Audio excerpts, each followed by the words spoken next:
Manchester airport was left in chaos after a power cut led to the cancellation of a quarter of all flights, huge delays and very, very long queues. Departures have now resumed and flights are being rescheduled over the next couple of days. Paul Charles is the CEO of the PC agency. So, Paul, what happened? It was just... Why was there a power outage? Well, it was about 1:30 in the morning yesterday that this power cable obviously had some form of fault, or somebody cut through that cable in some way.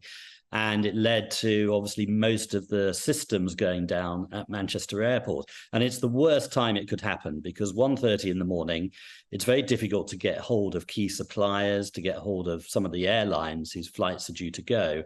And that means that many passengers couldn't have been alerted to what was going on. So people were turning up as normal at 2, 3 in the morning and finding the lines, the security queues were getting longer and longer, and the check-in queues.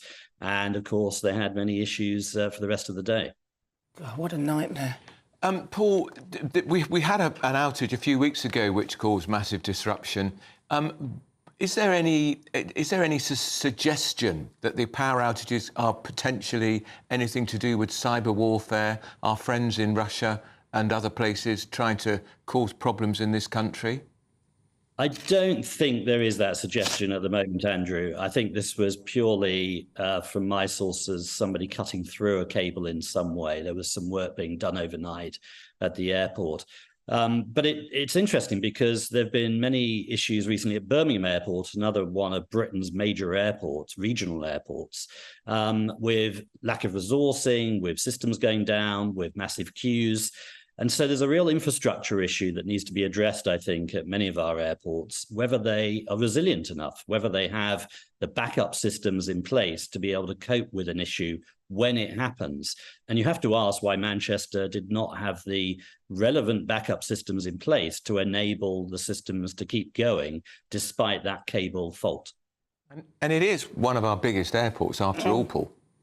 It's our third biggest airport. Very important, Manchester, lots of flights going out, not just flights that are going directly to a destination, but also indirectly. For example, there were many passengers caught up who were flying to Dublin and then going onwards to the United States, so they were held up too.